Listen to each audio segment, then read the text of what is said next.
The rain-slicked streets of San Francisco gleamed like shattered glass under the sodium lamps, and I slammed on the brakes just in time to avoid plowing into the figure staggering across Market Street. He collapsed against my hood with a thud that rattled my bones, his face pale as the fog rolling in from the bay, blood trickling from a gash on his forehead like tears he couldn't afford to shed. "Help me?" he whispered, his voice breaking like thunder in the storm, eyes locking onto mine with a desperation that would haunt me for years, the kind that makes a man question every vow he's ever whispered in the dark. I don't remember much after that, except the way my hands shook as I dialed 911, the metallic tang of blood mixing with the ozone of the downpour. "My name's Ethan Harper, 32 years old, a graphic designer scraping by in a one-bedroom apartment in the Castro district, the beating heart of San Francisco's gay scene that I'd always navigated from the shadows. But shadows were my specialty. I'd built my life around them, ever since the accident 5 years ago that left my wife, Sarah, paralyzed from the waist down. We weren't married for love. Not the kind that burns, anyway. It was duty, the kind forged in the quiet terror of a hospital room when her parents begged me to stay, to be the man she needed after the drunk driver stole her legs and half her spirit. Sarah and I had been college sweethearts at UC Berkeley, thrown together in a psych class where she dazzled with her laugh like wind chimes in a Berkeley breeze, and I pretended to be straight enough to fit the mold. I was good at pretending.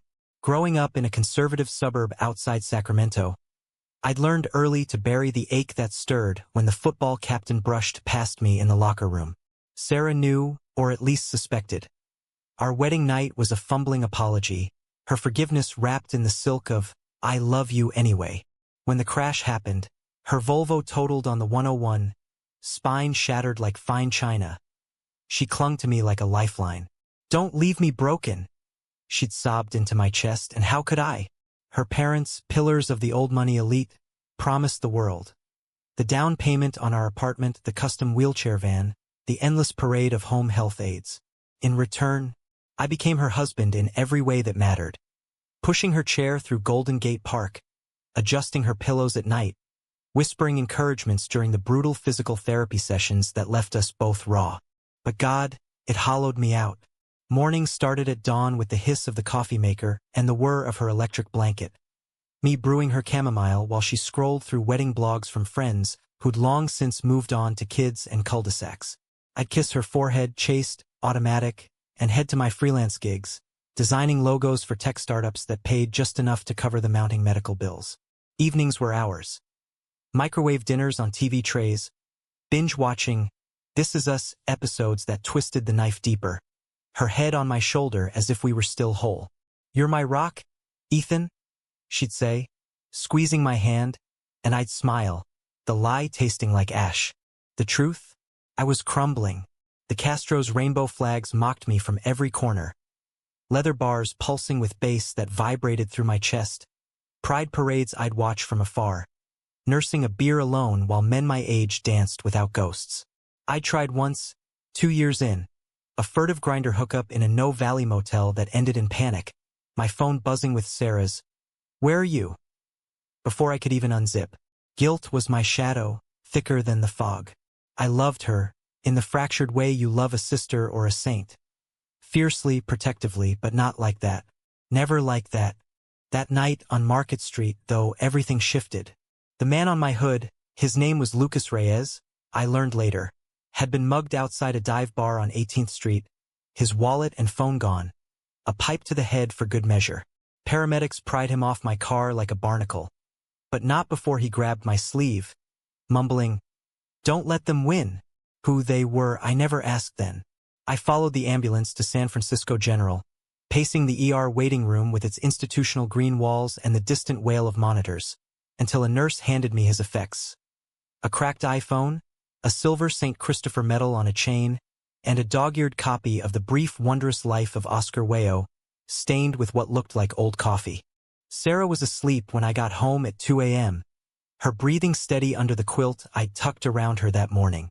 I showered off the rain and regret, staring at my reflection in the fogged mirror.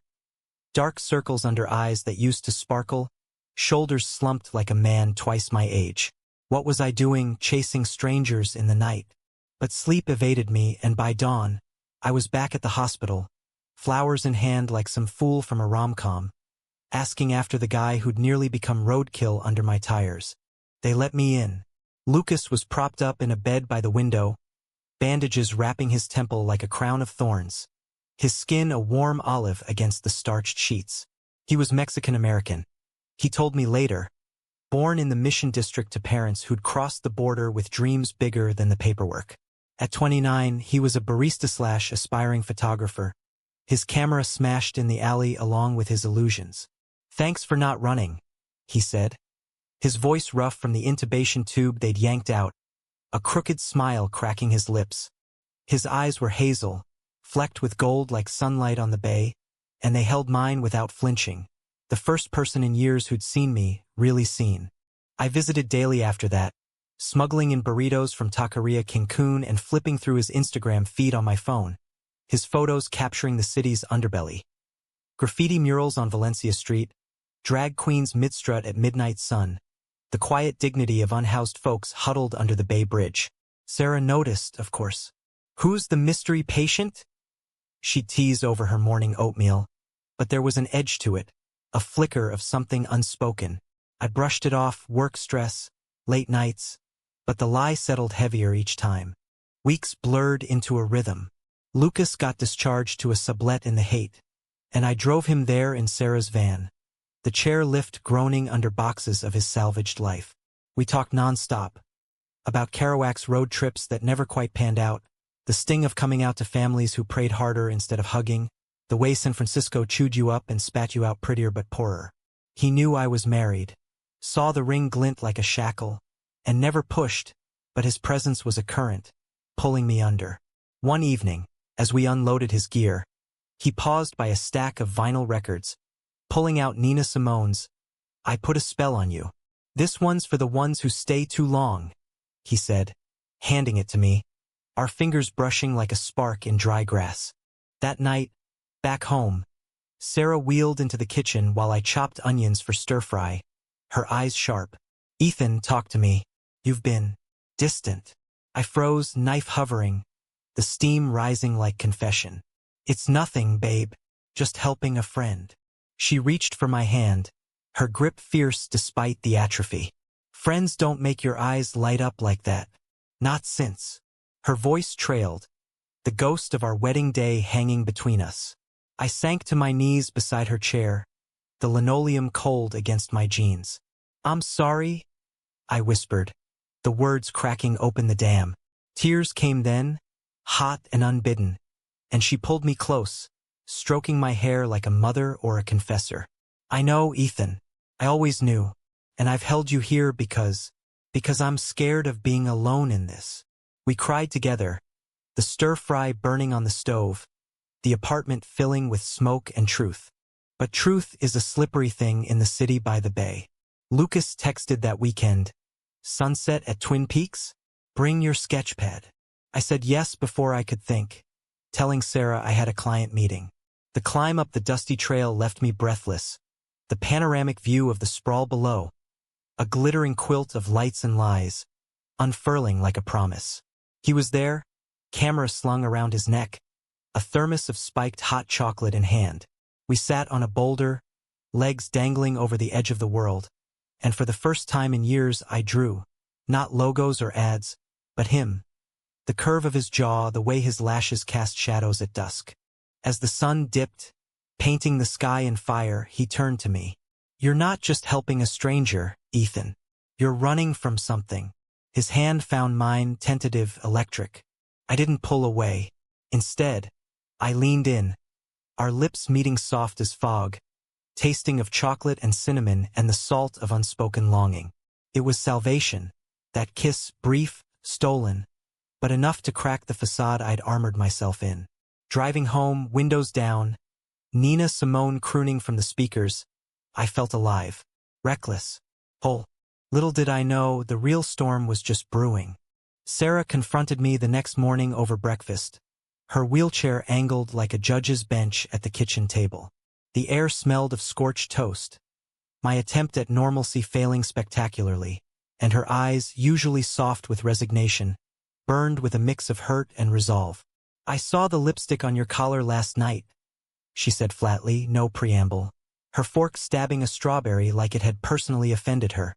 It wasn't lipstick, just a smudge from Lucas's chapstick, cherry-flavored and damning. But the lie died on my tongue. I slumped into the chair opposite her, the wooden slats creaking under my weight. "Sarah, don't," she cut in, her voice steel wrapped in velvet. "Don't gaslight me, Ethan. We've danced this dance for years, you pretending to be the devoted husband, me pretending it's enough.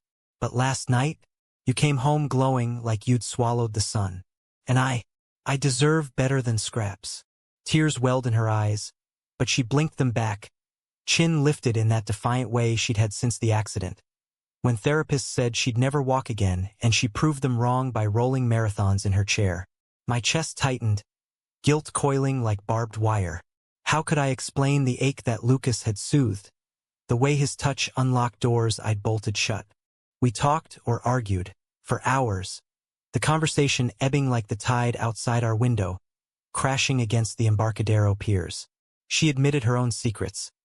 The online book club that had morphed into late-night chats with a widower in Portland. His words a bomb she hadn't sought but couldn't refuse. "It's not physical," she insisted. "But it's something. Real." And there it was, the mirror she held up, reflecting my hypocrisy back at me. By noon, we'd agreed to a trial separation. I'd sleep on the couch, she'd call her parents for extra support, and we'd see a therapist specializing in non-traditional marriages. Whatever that meant in the rainbow sprawl of the Bay Area. Relief washed over me, tainted with shame. I texted Lucas from the fire escape, chain-smoking camels I'd sworn off years ago, the city humming below like a distant heartbeat. "Need to see you. Coffee?" His reply was instant. "Alamo Square. 4 p.m. Bring your heart." I laughed despite myself, the sound foreign in my throat, and pocketed the phone before Sarah could glimpse the screen. Alamo Square was postcard San Francisco. Victorian painted ladies rode like pastel soldiers against the skyline. Families picnicking on the grass with sourdough loaves and feral parrots squawking overhead. Lucas waited by the iconic slope, his camera capturing a golden retriever mid-leap for a frisbee, joy frozen in pixels. He spotted me and waved, his smile disarming as a summer storm. We wandered the paths, shoulders brushing, talking in circles about everything and nothing. His ex, a musician who'd ghosted him after a gig at the Fillmore. My failed art school dreams, sketches gathering dust in a portfolio under the bed. As dusk fell, painting the ladies in hues of rose and indigo, he stopped by a bench overlooking the bay. "Ethan, about last night." His voice trailed, vulnerability etching lines around his eyes. I braced, expecting regret, but he stepped closer, cupping my face with hands calloused from shutter clicks. It scared me too, but in the best way, like jumping off a cliff and finding wings. We kissed again, deeper this time, the world narrowing to the press of his body against mine, the faint stubble grazing my skin like whispered secrets. When we broke apart, breathless, he pressed his forehead to mine. "What are you running from, really?" I told him then, the words tumbling like rocks down Twin Peaks. The accident, the vows, the closet I'd outgrown but never escaped. He listened without judgment, his thumb tracing circles on my wrist. "You're not a villain for wanting more," he said softly. "You're human. And Sarah, she sounds like a warrior. Maybe this is her chance to fly too." We made plans. Dinner at his place Friday, pasta from scratch and a bottle of Napa Valley Red. Hope bloomed in my chest, fragile as cherry blossoms in the mission's murals. But San Francisco has a way of turning dreams to dust. Friday came with a vengeance. I was at the grocery on Castro Street, debating basil versus oregano, when my phone buzzed, Sarah's name flashing like a warning flare. "Ethan, come home. Now." Her voice was tight, edged with panic. I dropped the basket, tomatoes rolling like bloodied marbles across the linoleum, and raced back in the van, heart hammering against my ribs. She was in the living room, wheelchair by the window, a stack of printouts on her lap, emails, screenshots, Timelines pieced together from my browser history and a private investigator her father had hired on a whim. "You think I wouldn't check?" she asked, her laugh bitter as black coffee. The PI had tailed me to Twin Peaks, snapped photos of the kiss, Lucas's face blurred but unmistakable. Betrayal hit like a gut punch. I'd underestimated her fear, her resources. "How long, Ethan? How long have you been lying?" I fell to my knees again, this time begging. "It's new." It's me finally breathing. "Please, Sarah, I love you, I do. But not like that. We can fix this. Therapy, space." She wheeled back, eyes flashing. "Fix it? You mean, keep pretending so you can sneak off to your little flings? My father's cutting you off. The apartment, the bills, gone. Pack your shit." The words landed like shrapnel, shredding the fragile peace we'd forged. I argued, pleaded, but she was ironclad, the woman who'd stared down paralysis and won. By nightfall, I was in a motel off Van Ness, suitcase splayed open like eviscerated guts, Lucas's unanswered texts burning holes in my pocket. I didn't call him, couldn't.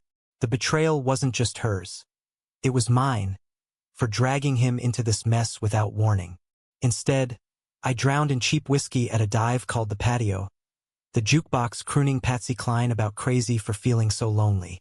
A drag queen in sequins slid onto the stool beside me, her wig a cascade of midnight. "Darlin', you look like someone shot your dog," she drawled, ordering us shots.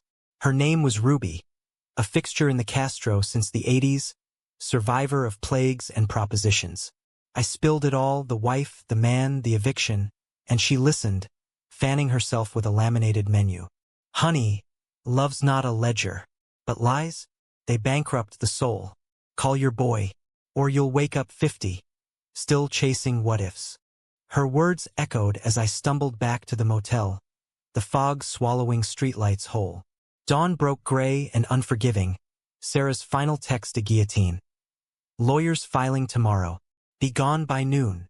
I packed mechanically, the Silver Street Christopher medal from Lucas's bag slipping into my palm like contraband. It smelled of him, sandalwood and sea salt, and I clutched it, whispering a prayer to a saint I'd never believed in. Desperation drove me to the Greyhound station, a ticket to nowhere clutched in my fist. But as the bus idled, exhaust fumes choking the air, my phone lit up. "Lucas, where are you?" Sarah called, said something about papers. "Talk to me." Tears blurred the screen. I typed back, "Can't. Too broken." His reply was a lifeline. "Bullshit. Meet me at the pier. Pier 39. 1 hour." The bus doors hissed open, beckoning escape, but my feet moved toward the BART instead. Toward him, toward whatever wreckage awaited. The pier was chaos. Sea lions barking like hecklers, tourists snapping selfies with Alcatraz in the backdrop, the salt wind whipping my hair into frenzy. Lucas was there, by the carousel's faded horses, his jacket zipped against the chill, eyes scanning the crowd like a hawk. When he saw me, relief cracked his face, and he pulled me into a hug that smelled of home. "What the hell happened?" I broke then, sobbing into his shoulder, the story pouring out in gasps, the confrontation, the cutoff, the eviction. He held me through it, murmuring nonsense in Spanish, his hands steady anchors. "You're staying with me," he declared. No room for argument. Leading me to his beat-up Honda Civic parked crookedly by the wharf, the drive to hate was silent, the city unfolding like a map of mistakes. Lombard Street's serpentine coils mirroring my gut, the Haight-Ashbury corner where hippies once dreamed big. His sublet was a third-floor walk-up, stairs a gauntlet I climbed on rubber legs, walls papered in faded band posters and shelves groaning under photography tomes. That night, we didn't make love, just curled on his lumpy futon, his arm draped over my waist, the rhythm of his breath syncing with the distant cable car clangs. "This isn't the end," he whispered into my hair. "It's the beginning." I wanted to believe him, but doubt gnawed like rats in the walls. Sarah's face haunted my dreams, her wheelchair a wheel of fortune spinning toward ruin.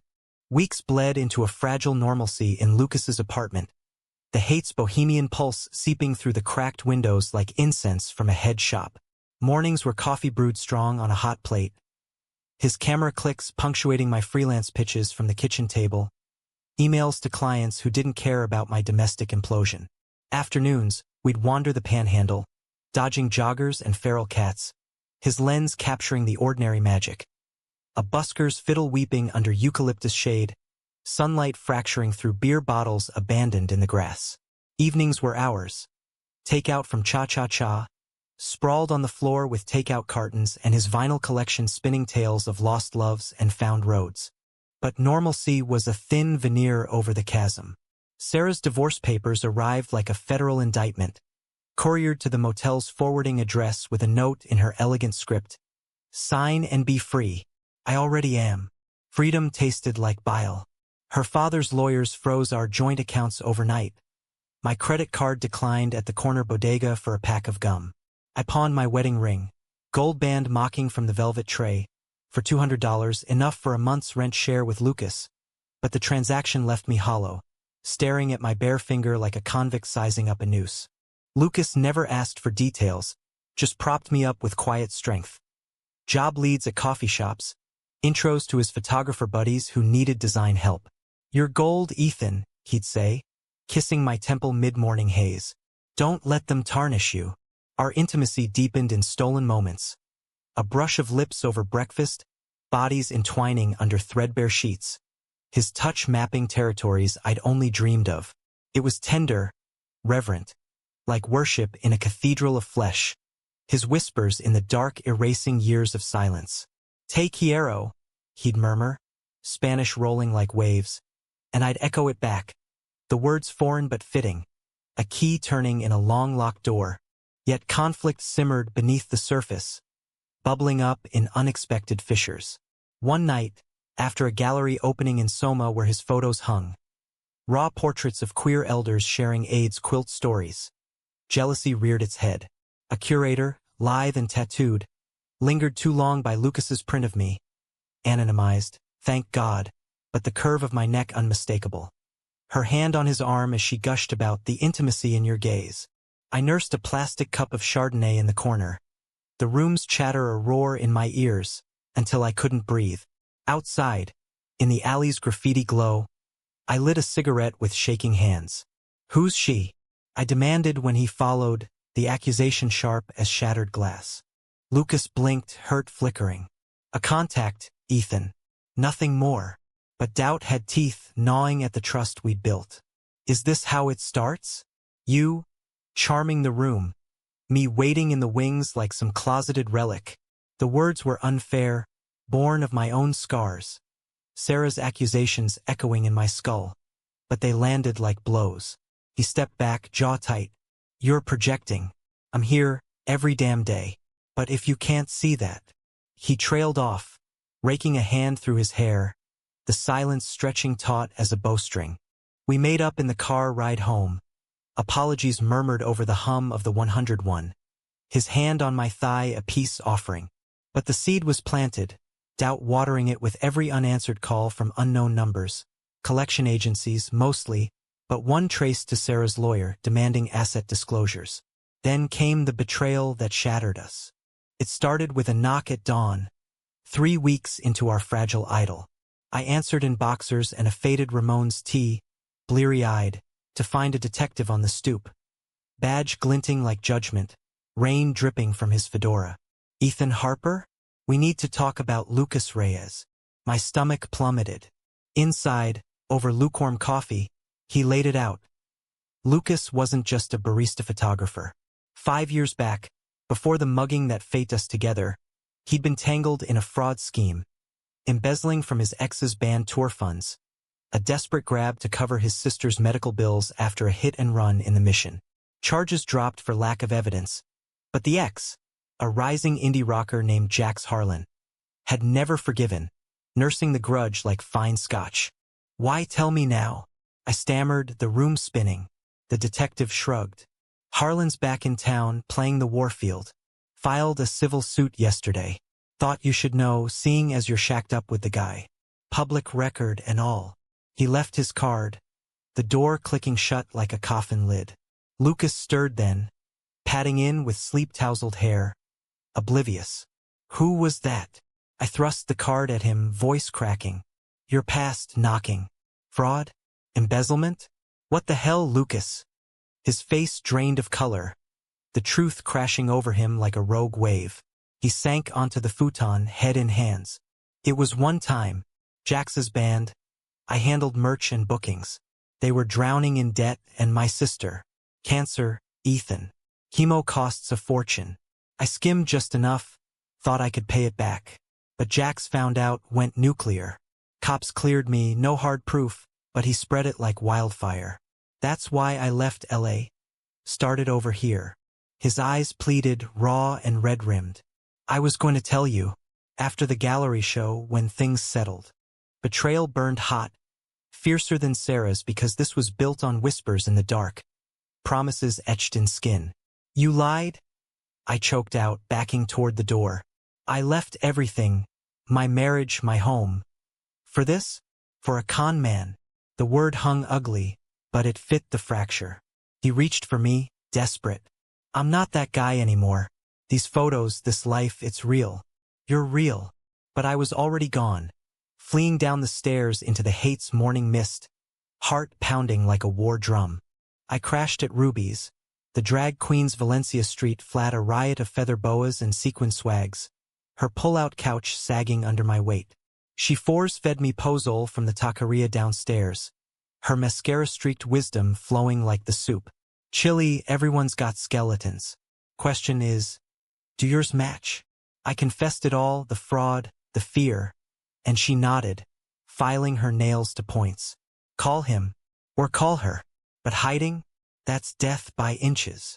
Sarah answered on the second ring, her voice cautious over the line. Ethan? Everything okay? I broke down again, the dam bursting, and she listened without interruption, the old rhythm of us resurfacing like muscle memory. Come over, she said finally. We need to talk. For real this time. The drive to our old apartment, her apartment now, paid for by Daddy's checkbook, felt like traversing a minefield, every familiar landmark a detonation. The coffee shop where we'd first kissed, the park bench under which I'd proposed out of panic. She greeted me at the door in yoga pants and a Berkeley sweatshirt, hair piled in a messy bun. The space transformed. Plants cascading from shelves, a new abstract painting over the mantel that screamed independence. We sat on the balcony overlooking the bay, herbal tea steaming between us, the ferries cutting white wakes like escape routes. I'm seeing someone, she admitted first, no preamble.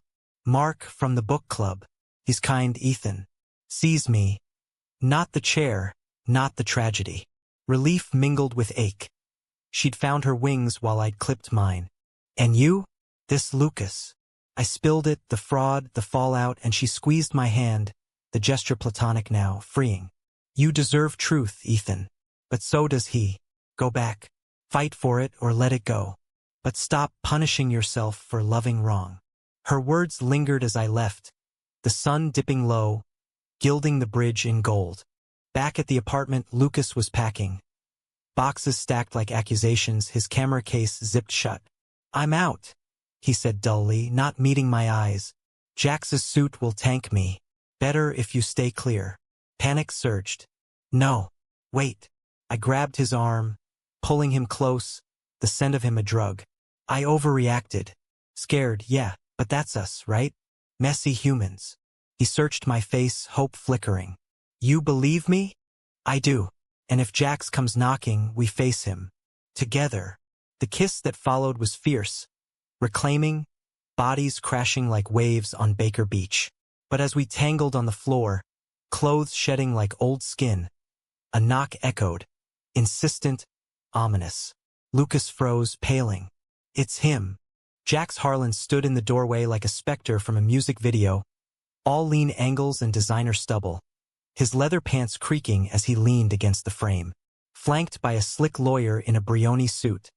He smirked, the expression equal parts rock star swagger and vindictive glee.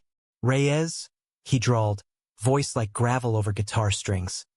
Fancy seeing you shacked up in this hippie hole. Miss me?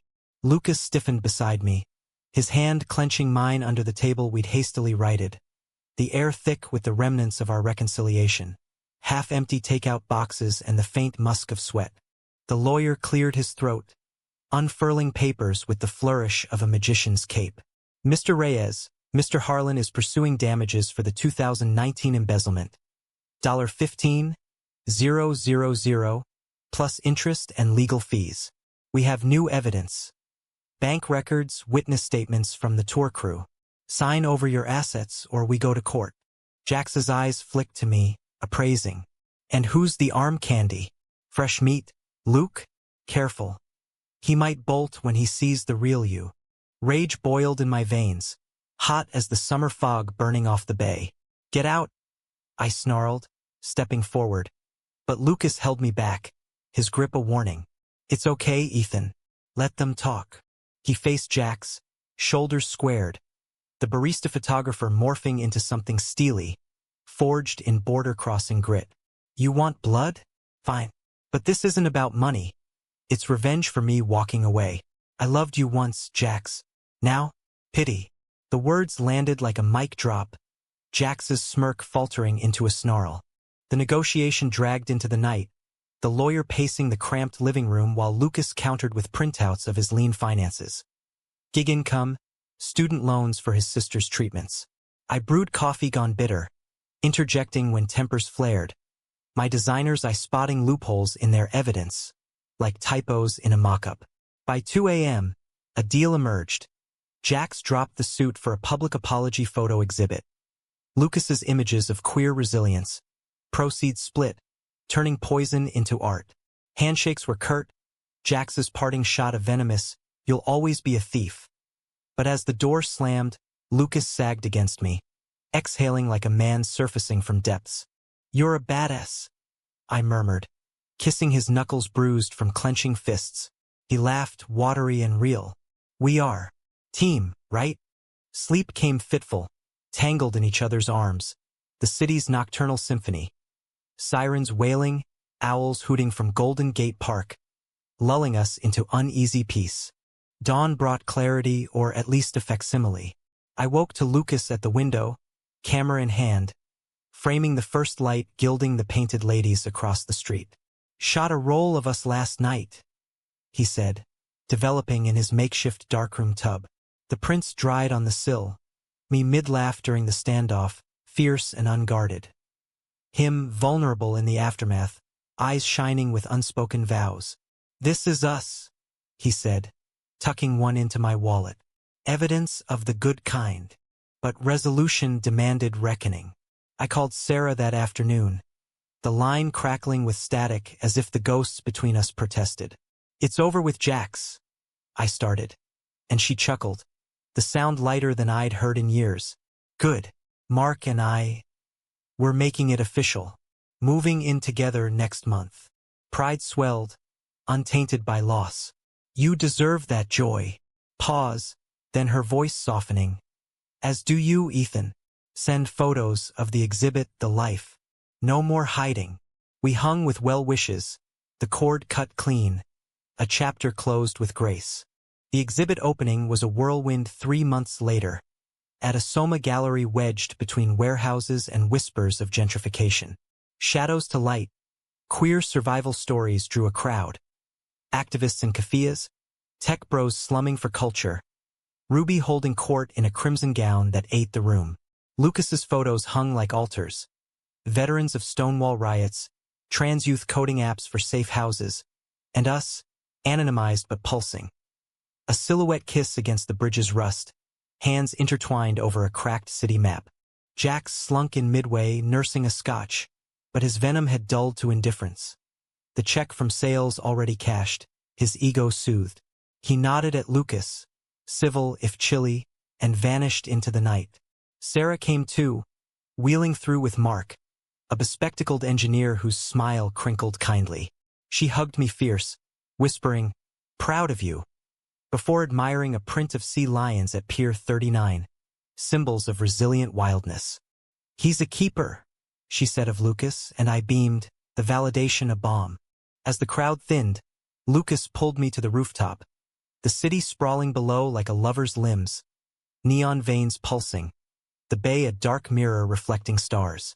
I gave everything for a life that wasn't mine, I said, echoing the ache that started it all. But you saved me. He turned, hazel eyes gold in the city glow. Nah, you saved yourself. I just held the light. Our kiss was unhurried, the world fading to the beat of our hearts, the fog rolling in like applause. Life didn't turn fairy tale after that, no mansions or miracles, but it rooted deep, humanistic in its quiet triumphs. Lucas's photography bloomed into commissions for The Guardian. His sister's remission, a quiet victory funded by exhibit proceeds. I launched a design collective for queer artists, our logo a bridge arching toward horizon. Sarah and Mark married in a backyard ceremony in Portland, inviting us for cider toasts under maple leaves turning fire-kissed. We visited often, the four of us a patchwork family, scars woven into strength. Betrayals fade, but lessons linger. Love isn't a ledger of sacrifices, but a garden of risks, tilled with truth. In San Francisco's endless reinvention, earthquakes reshaping fault lines, rainbows arching after storms, we found our rhythm. Not perfect, but profoundly ours. And in the quiet nights, Lucas's head on my chest, his street Christopher metal cool against my skin, I whispered thanks to the rain-slicked stranger who'd stumbled into my path. For in giving everything, I'd gained a life unbound, raw, romantic, relentlessly human.